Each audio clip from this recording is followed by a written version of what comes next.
Hi friends, welcome back to Divya's kitchen. അപ്പോൾ ഇന്ന് ഞാൻ വന്നിരിക്കുന്നത് വൈകുന്നേരത്തെ വിശേഷങ്ങളുടെ വീഡിയോ ആയിട്ടാണ്. അപ്പോൾ കണ്ണൻ ഇതാ കുറേ ചെടികളൊക്കെ കുഴിച്ചിടുന്നു കേട്ടോ. 4 മണിക്ക് ചായയൊക്കെ കൂടി കഴിഞ്ഞ് പിന്നെ പുറത്തേക്ക് ഇറങ്ങിയിട്ടുള്ളതാണ്. അപ്പോൾ മക്കളെല്ലാവരും ഉണ്ട് കേട്ടോ മുറ്റത്ത്. അപ്പോൾ കണ്ണവിടെ കുറച്ച് സ്ഥലം ഉണ്ടായിരുന്നു. അപ്പോൾ അവിടെ കുറച്ച് പഴയ ചെടികളുണ്ടായിരുന്നു കേട്ടോ. അതൊക്കെ കളഞ്ഞതിന് ശേഷം കുറച്ച് മണ്ണൊക്കെ നിറച്ച് ചെടികൾ കുഴിച്ചിടുകയാണ്. അപ്പൊ നന്ദോട്ടനും മാഷും ഇവിടെ കളിക്കുന്നുണ്ട്, അനുമോള് മുറ്റടിക്കുന്നുണ്ട്. അപ്പോൾ അധികം ചമ്മലയൊന്നും ഇല്ല കേട്ടോ. എന്നാലും ഒന്ന് അടിച്ചു വാരിട്ടാൽ അതിൻ്റെതായ ഒരു വൃത്തി വേറെ തന്നെയല്ലേ.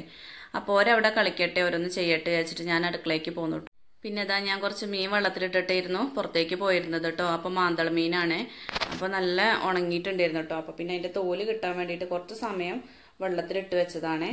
അപ്പോൾ ഉച്ചക്കത്തെ ഉപ്പേരി കറിയൊക്കെ ഇരിക്കുന്നുണ്ട്. അപ്പോൾ ഉച്ചയ്ക്ക് മീനൊന്നും ഇല്ലാതെ എല്ലാവരും കഴിച്ചു കേട്ടോ. അപ്പം ഇനിയിപ്പോൾ ഈ മീൻ ഉള്ളത് വൈകുന്നേരത്തേക്ക് വറക്കാമെന്ന് വിചാരിച്ചിരുന്നു. അപ്പം നല്ല മാന്തൾ മീനാണ്. അപ്പം മീനും കൂടി ഉണ്ടെങ്കിൽ കഞ്ഞി കുടിക്കാൻ എല്ലാവർക്കും നല്ലൊരു ഉഷാറായിരിക്കുമല്ലോ. അപ്പം അമ്മ ഇവിടെ അല്ല കേട്ടോ. അമ്മ ഇല്ലാത്തതുകൊണ്ട് വല്ലാത്തൊരു ഇടങ്ങേറുണ്ട്. 2 ദിവസം കൂടിയും കഴിഞ്ഞാൽ വരാമെന്ന് പറഞ്ഞിട്ടുണ്ട്.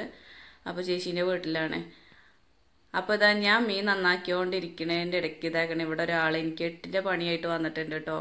അപ്പം ഞാൻ ഇവിടെ പണിയില്ല എന്ന് ഏത് നേരം ഇങ്ങനെ പറഞ്ഞുകൊണ്ടിരിക്കുകയാണ് കേട്ടോ. ഇപ്പോൾ കച്ചവടമൊന്നും ഇല്ലാത്തതുകൊണ്ട് പണികളൊക്കെ കുറവല്ലേ. അപ്പോൾ ഏത് സമയം വെറുതെ ഇരിക്കുകയാണെന്നൊക്കെ ഒരു തോന്നലാണ് കേട്ടോ. വീട്ടിലത്തെ പണി എന്ന് പറഞ്ഞാൽ ആ ചോറും കറിയും വെച്ചിട്ടുണ്ടെങ്കിൽ പിന്നെ അടിക്കലും തുടക്കലും വീട്ടിൽ പണി ഇല്ലായിട്ടല്ല, പക്ഷേങ്കിൽ അതൊക്കെ വേഗം കഴിയും അങ്ങോട്ട്.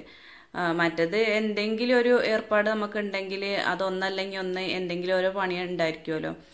അപ്പം ഇങ്ങനെ വെറുതെ ഇരിക്കുമ്പോൾ ഇങ്ങനെ ഞാൻ പറയണതാണ് കേട്ടോ. അപ്പോൾ അതാ വത്തൽ മീൻ തന്നെ കൊണ്ടുവന്ന് തന്നിട്ടുണ്ട്. 1 കിലോ വാങ്ങിയിട്ടുണ്ട് കേട്ടോ.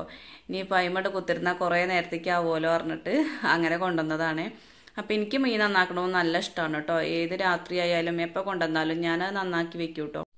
അപ്പോൾ ഉണക്കമീനൊക്കെ ഞാൻ വേഗം മുളകും മഞ്ഞളും തിരുമ്പിയിട്ട് ഒരു പാത്രത്തിലാക്കി ഫ്രിഡ്ജിലേക്കാണ് വെച്ചു കേട്ടോ. അപ്പം ഇനി മീൻ നന്നാക്കണതിന് മുന്നേ തന്നെ പുളി വെള്ളത്തിലിട്ട് വയ്ക്കുകയാണ്. അപ്പോൾ കുടംപുളി അധികം ഏട്ടന് ഇഷ്ടമല്ല കേട്ടോ. അപ്പോൾ വാളംപുളി തന്നെയാണ് അധികവും മീൻകറിയൊക്കെ വെക്കാറുള്ളത്. അപ്പോൾ പുളി കണ്ട് വെള്ളത്തിലിട്ട് വെച്ചു. അപ്പോൾ അതിൻ്റെ ഇടയ്ക്ക് 2 വിരുന്നുകാർ വന്നു കേട്ടോ. അപ്പോൾ അവർക്ക് ചായ ഒന്നും വേണ്ടാന്ന് പറഞ്ഞിട്ട് ഞാൻ പിന്നെ കുറച്ച് കാപ്പി ഉണ്ടാക്കി കേട്ടോ. ഷുഗർ ആയതുകൊണ്ട് മധുരമൊന്നും പറ്റൂല. അച്ഛൻ്റെ ചെറിയമ്മയും ഭർത്താവുമാണ്. അപ്പോൾ അനുമോള് മീൻ നന്നാക്കാൻ ഇരിക്കുന്നുണ്ട് അവിടെ. ഞാനും ഇരുന്നിരുന്നു കേട്ടോ. പിന്നെ കൈയൊക്കെ കഴുകി പോകുന്നവർക്ക് ചായയൊക്കെ കൊടുക്കാൻ വേണ്ടിയിട്ട്. അപ്പോൾ അനുമോള് മീൻ നന്നാക്കുന്നിടത്ത് ഇളയുമ്പോൾ ഓരോ വർത്താനങ്ങൾ പറഞ്ഞു കൊടുക്കിയിരുന്നു കേട്ടോ. വത്തലൊക്കെ നന്നാക്കുന്ന എളുപ്പവഴിയൊക്കെ പറഞ്ഞു കൊടുക്കിയിരുന്നു കേട്ടോ. അപ്പോൾ ഓരവിടെ വർത്താനം പറഞ്ഞിരിക്കുന്നുണ്ട്. അപ്പം ഇനിയിപ്പോൾ ഒരു പോവാതെ എന്തായാലും ഞാൻ മീൻ നന്നാക്കാതിരുന്നാൽ ശരിയാവില്ലല്ലോ വിചാരിച്ചിട്ട് ഞാൻ വേഗം അതിലേക്കുള്ള അരപ്പൊക്കെ റെഡിയാക്കി വെച്ചിട്ടോ. നാളികേരം ചിരകി അതുപോലെ അതിലേക്ക് കാന്താരിയും ചെറിയ ഉള്ളിയും വെളുത്തുള്ളിയൊക്കെ എടുത്ത് ചതച്ച് വെച്ചായിരുന്നു കേട്ടോ. പിന്നെ അവരൊക്കെ പോയി ഞാനും അനുമോളും കൂടി മീനൊക്കെ നന്നാക്കി കൊണ്ടുവന്നു. പിന്നെ അത് വെക്കാനുള്ള പരിപാടിയാണ് കേട്ടോ. ഇപ്പം ഏകദേശം 7:30 7:45 ആയിട്ടുണ്ട് സമയം കേട്ടോ. ഒരു കുറേ സമയം വർത്താനം പറഞ്ഞിട്ടാണ് പോയത്. എന്തെങ്കിലുമൊക്കെ വരുമ്പോഴല്ലേ. അപ്പോൾ അപ്പുറത്തെ പുതിയ വീട്ടിലേക്ക് വന്നതാണ് കേട്ടോ. അച്ഛൻ്റെ അമ്മാവിൻ്റെ മോൻ്റെ വീട്ടിലേക്ക് വന്നതാണ്. ഇന്ന് എല്ലാവരും കൂടി അവിടെ കൂടുന്നുണ്ട് കേട്ടോ.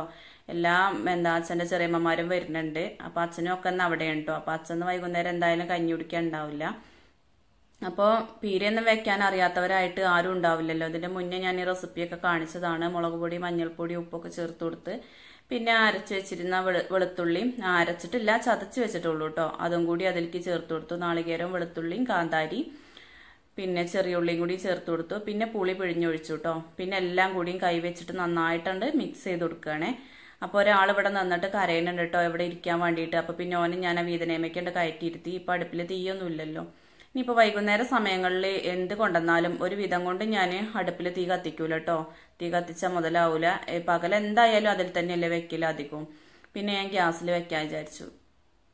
അപ്പോൾ ഗ്യാസുമ്മ വെക്കുമ്പോഴും പിന്നാലെ സ്റ്റൂളും കൊണ്ട് നടന്ന് കയറിനെയാണ് കേട്ടോ. എനിക്ക് കാണണം എന്ന് പറഞ്ഞിട്ട്. പകലാണെങ്കിൽ ഇങ്ങനെ പിന്നാലെ കൂടൂല കേട്ടോ. അങ്ങനെ കളിച്ച് നടക്കുമായിരിക്കും. അപ്പോൾ അതൊക്കെ ഞാൻ അടുപ്പത്ത് വെച്ചു. ഇനിയിപ്പോൾ അരി ആട്ടി വെക്കാണ്ട് കേട്ടോ. അപ്പോൾ ഞാൻ വൈകി ആട്ടി വെക്കാൻ വിചാരിച്ചു. 2 ദിവസത്തിന് അങ്ങോട്ട് ആട്ടി വെക്കുകയാണേ.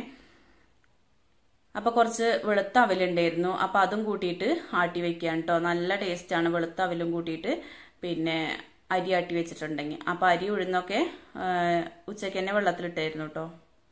അവല് ചേർത്ത് കൊടുക്കുമ്പോൾ ചോറ് ചേർക്കാറില്ല കേട്ടോ. അപ്പോൾ അത് അരി ഉഴുന്നൊക്കെ നന്നായി കുതിർന്ന് വന്നിട്ടുണ്ട്. അപ്പോൾ വെളുത്ത അവല് ഞാനൊന്ന് കഴുകിയിട്ട് കുറച്ച് സമയം ഒന്ന് വെള്ളത്തിലിട്ട് വെച്ചിട്ടോ അതൊന്ന് കുതിരാനായിട്ട്. പിന്നെ അത് 2-3 പ്രാവശ്യമായിട്ട് അങ്ങനെ ആട്ടിയെടുത്തു കേട്ടോ. അപ്പം നമ്മൾ അവല് ചേർക്കുകയാണെങ്കിലും പിന്നെ ഇതുപോലെ വൈകി ആട്ടി വയ്ക്കുകയാണെങ്കിലും അധികം പുളിപ്പ് വരില്ല കേട്ടോ. കുറച്ച് നേരത്തെ ആട്ടി വെച്ചിട്ടുണ്ടെങ്കിൽ നല്ലോണം പൊങ്ങുന്ന് പറഞ്ഞിട്ട് കാര്യമില്ല, നന്നായിട്ട് പുളിക്കും കേട്ടോ. അതുപോലെ തന്നെ ഞാനിത് ആട്ടിയെടുക്കുമ്പോഴേ നമ്മൾ ഇട്ട് വെച്ച അരിയിൽ വെള്ളം പാർന്നു വെച്ചിരുന്നില്ലേ, അപ്പോൾ ആ വെള്ളം അതിലേക്ക് ഒഴിക്കും കേട്ടോ. അപ്പോൾ നമ്മൾ അരി ഉഴുന്നും വെള്ളത്തിലിടുമ്പോൾ തന്നെ ഒരു 4-5 പ്രാവശ്യം നന്നായിട്ട് കഴുകും. എന്നിട്ട് നല്ല വെള്ളം ഒഴിച്ചിട്ട് അവിടെ വെക്കും കേട്ടോ. പാകത്തിന് കുറച്ച് വെള്ളം ഒഴിക്കാൻ പാടുള്ളൂ. എന്നിട്ട് പിന്നെ ആ അരി ഉഴുന്നും നമ്മൾ ആട്ടി വെക്കുമ്പോൾ ആ വെള്ളം കൊണ്ട് തന്നെ ആട്ടി വെക്കും കേട്ടോ. എന്നാൽ നന്നായിട്ട് പൊങ്ങി കിട്ടും. ഇനിയിപ്പോൾ നമ്മൾ എന്താ പറയുക, എത്ര വൈകി ആട്ടിയതാണെങ്കിലും ആ വെള്ളത്തിൽ ആട്ടി വെക്കുകയാണെങ്കിൽ നന്നായിട്ട് പൊങ്ങി കിട്ടും കേട്ടോ. അപ്പം ഞാനിവിടെ എപ്പോഴും അങ്ങനെയാണ് ചെയ്യാറുള്ളത്. അപ്പോൾ അതാ അതിൻ്റെ ഇടയ്ക്ക് മീൻപീരിയൊക്കെ റെഡി ആയിട്ടുണ്ട്. അപ്പോൾ കുറച്ച് കറിവേപ്പിലയും കുറച്ച് പച്ചവെളിച്ചെണ്ണയും കൂടി ഒഴിച്ചു കൊടുത്തിട്ടുണ്ട്. അപ്പോൾ എന്താ പറയുക, മീൻ ഇങ്ങനെ പൊടിയിട്ട് ഇളക്കിയിട്ടുണ്ടെങ്കിൽ അപ്പോൾ ഇളക്കാനേ പറ്റൂല അറിഞ്ഞില്ലേ. അപ്പോൾ അതൊക്കെ അവിടെ റെഡിയായി. പിന്നെ ഇതാ അരിയൊക്കെ ആട്ടി വെച്ചു, മുഴുവൻ അരി ആട്ടി വെച്ചു കേട്ടോ. ഇനിയിപ്പോൾ ഇത് അടച്ചു വെച്ച് വീതനേൻ്റെ ആ സൈഡിലാണ്ട് വെക്കും കേട്ടോ. ഒരു ഇളം ചൂടുണ്ടാവുമല്ലോ, അവിടെ ഉണ്ട് വെക്കും. അതൊക്കെ കഴിഞ്ഞ് ഞാൻ മേൽ കഴുകാൻ പോയിരുന്നു. മേലൊക്കെ കഴുകി വന്നിട്ട് ഇനിയിപ്പോൾ എല്ലാവർക്കും ചോറും കഞ്ഞിയൊക്കെ വിളമ്പുകയാണ് കേട്ടോ. അപ്പോൾ സമയം 8:30 ആയിട്ടുണ്ട്. ഇന്നിപ്പോൾ കഞ്ഞി കുടിക്കാൻ അച്ഛനും ഇല്ല അമ്മയില്ല എന്ന് പറഞ്ഞില്ലേ, ഞാനും ഏട്ടനും കുട്ടികളും മാത്രമേ ഉള്ളൂ കേട്ടോ. അപ്പോൾ ഇതാ ഓരോരുത്തർക്ക് ചോറ്, ഏട്ടന് മാത്രം കഞ്ഞി, അങ്ങനെയൊക്കെ ആയിട്ട് അങ്ങനെ വിളമ്പുകയാണ് കേട്ടോ.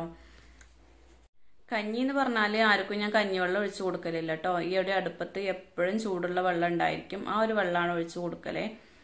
ഇനിയിപ്പോൾ കൊഴുപ്പല്ലേ കഞ്ഞിവെള്ളമൊക്കെ വിചാരിച്ചിട്ടേ, അപ്പോൾ അധികം കൊടുക്കലില്ല. അമ്മയായാലും അച്ഛനായാലും ഏട്ടനായാലും ഒക്കെ കഞ്ഞിവെള്ളത്തിന് പകരം ഇങ്ങനെ ചൂടുവെള്ളം ഒഴിച്ചിട്ടാണ് ഞാൻ കൊടുക്കലുള്ളത് കേട്ടോ. പിന്നെ അമ്മയാണ് കുറച്ച് കഞ്ഞിവെള്ളം കുടിക്കുന്ന ആള്, അപ്പോൾ നല്ലോണം വെള്ളം കൂട്ടി അതിൻ്റെ തെളിയൊക്കെയാണ് അമ്മ കുടിക്കലുള്ളത് കേട്ടോ. കഞ്ഞിയാണെങ്കിൽ ഏട്ടന് കുറച്ചൊക്കെ കുടിക്കും കേട്ടോ. മറ്റേത് ഈ ചൂടത്ത് ചോറ് കൊടുത്തിട്ടുണ്ടെങ്കിൽ അധികം കഴിക്കാതെ എണീറ്റ് പോവും. അപ്പം അനുമോളും കണ്ണനും എല്ലാത്തിനും കൂടിത്തരും കേട്ടോ. എല്ലാവരും കൊണ്ടുവയ്ക്കാൻ കൂടിത്തരും. അപ്പം എന്നും അടുക്കളയിൽ ഇവിടെയൊക്കെയാണ് ഇരിക്കല്. അപ്പം ഇന്ന് എല്ലാവരും കൂടി നമുക്ക് മേശപ്പുറത്ത് ഇരിക്കാന്ന് പറഞ്ഞിട്ട് അവിടേക്ക് കൊണ്ടുപോവാണ് കേട്ടോ. അപ്പം കണ്ണനും അനുട്ടിയൊക്കെ ഓരോന്നോരോന്നായി കൊണ്ടുവയ്ക്കുന്നുണ്ട്. അപ്പം നാന്തോട്ടന് അവിടെ എന്തോ ഓരോ കാര്യം പറഞ്ഞ് തെറ്റിയിട്ടുണ്ട് കേട്ടോ. അപ്പോൾ ഞാൻ കഞ്ഞി വേണോ ചോറ് വേണോ വെച്ചപ്പോൾ ഏതും വേണ്ട പറഞ്ഞിരിക്കുകയാണ്. ഇനിയിപ്പോൾ സോപ്പിട്ട് എന്തെങ്കിലും ഒന്ന് കഴിപ്പിക്കണം. അപ്പോൾ അതാ മീനൊക്കെ ഞാൻ ഏട്ടന് മാത്രം വേറൊരു പാത്രത്തിൽ കൊടുത്തു. പിന്നെ എനിക്കും കുട്ടികൾക്കൊക്കെ ഉള്ളത് പാത്രത്തിൽ തന്നെ വിളമ്പിട്ടോ. അങ്ങനെ മക്കൾക്ക് വേറെ പാത്രത്തിൽ കറി വേണമെന്ന് അങ്ങനത്തെ നിർബന്ധമൊന്നുമില്ല കേട്ടോ. എല്ലേതും ഒരു പ്ലേറ്റിൽ തന്നെ വിളമ്പും. ഇനിയിപ്പോൾ ചോറാണെങ്കിൽ ഏട്ടനും അങ്ങനെയൊക്കെ കൊടുത്താലും കുഴപ്പമൊന്നുമില്ല കേട്ടോ. പിന്നെ ഏട്ടനും അച്ഛനും അമ്മയ്ക്കൊക്കെ ഞാൻ അധികം സെപ്പറേറ്റ് ആയിട്ട് കൊടുക്കാൻ തന്നെ ശ്രദ്ധിക്കും. അപ്പം എല്ലാവർക്കും ചോറൊക്കെ ആയി. ഇനിയിപ്പോൾ ഉച്ചക്കത്തെ കറി ഉണ്ട് കേട്ടോ. ഉച്ചയ്ക്ക് ചക്കക്കുരു മുരിങ്ങക്കായി പുളിയൊക്കെ ഒഴിച്ചിട്ട് കറി വെച്ചിരുന്നു, അത് കുറച്ചിരിക്കുന്നുണ്ട്. പിന്നെ പച്ചച്ചീര ഉപ്പേരി വെച്ചതുകൊണ്ട് കേട്ടോ, അതുകൊണ്ട്. അപ്പം നന്ദോട്ടനെ അവിടുന്ന് പോരുന്നേ ഇല്ല കേട്ടോ. അപ്പോൾ അവസാനം ചോറ് മതി എന്നൊക്കെ പറഞ്ഞിട്ടുണ്ട്, പക്ഷെ വാശി പിടിച്ചിരിക്കുകയാണ് കേട്ടോ. അപ്പം ഞാൻ ഒരു വിധത്തിലെടുത്തൊക്കെ സോപ്പിട്ട് കൊണ്ടുവന്നിട്ടുണ്ട്. അപ്പോൾ ഓരോ പരാതികൾ പറയാണ് കേട്ടോ. എനിക്ക് ഉപ്പേരിയൊന്നും ഇല്ലല്ലേ, അപ്പോൾ പോയി ഉപ്പേരി കൊടുത്താൽ പറയും എനിക്ക് തണുത്ത വെള്ളമൊന്നും ഇല്ലല്ലേ, ഓലിക്കൊക്കെ കൊടുത്തൂലേ. അങ്ങനെ ഓരോ പരാതികളും പുരാതികളും ഒക്കെ അങ്ങനെ പറഞ്ഞുകൊണ്ടിരിക്കുകയാണ് കേട്ടോ. അപ്പം എങ്ങനെയെങ്കിലും ഈ ചോറ് തിന്നാതിരിക്കണം എന്നുള്ളൊരു ലക്ഷ്യമാണ് കേട്ടോ എൻ്റെ അടുത്തുള്ളത്. അപ്പോൾ ഏട്ടതങ്ങനെ ഇറച്ചി മീനൊക്കെ തിന്നുകയാണെങ്കിൽ നമ്മളെ വലിയ ഉള്ളി ഇങ്ങനെ അരിഞ്ഞിട്ട് വെറുതെ കഴിക്കും കേട്ടോ. നല്ലതാണെന്ന് പറഞ്ഞിട്ട് അങ്ങനെ കഴിക്കും. അപ്പം അനുമോക്കും കണ്ണനൊക്കെ കൊടുത്തു. അപ്പോൾ എനിക്ക് അച്ഛ അതൊന്നും തരൂലല്ലേ എന്നൊക്കെ പറഞ്ഞിട്ട് പരാതി പറഞ്ഞിരിക്കുകയാണ് കേട്ടോ. എന്തെങ്കിലുമൊക്കെ പറയണ്ടേ. അപ്പം അങ്ങനെ ഞങ്ങളെല്ലാവരും കൂടി ഇരുന്നിട്ട് കഞ്ഞിയും ചോറൊക്കെ കഴിക്കുകയാണേ. അപ്പം ഇന്നത്തെ വൈകുന്നേര വിശേഷങ്ങൾ എന്ന് പറഞ്ഞാൽ ഇതൊക്കെയാണ്. അപ്പം ഇന്നത്തെ വീഡിയോ എല്ലാവർക്കും ഇഷ്ടപ്പെട്ടു എന്ന് വിചാരിക്കുന്നു. ഇഷ്ടപ്പെട്ടു എങ്കിൽ ലൈക്ക് ചെയ്യാനും ഷെയർ ചെയ്യാനും നിങ്ങളുടെ അഭിപ്രായങ്ങൾ എന്തായാലും കമൻ്റായിട്ട് അറിയിക്കാനും മറന്നു പോകരുത്. അപ്പം എൻ്റെ ഈ ചാനൽ ആദ്യമായിട്ട് കാണുന്നവരുണ്ടെങ്കിൽ പ്ലീസ് ഒന്ന് സബ്സ്ക്രൈബ് ചെയ്ത് സപ്പോർട്ട് ചെയ്യണേ. താങ്ക്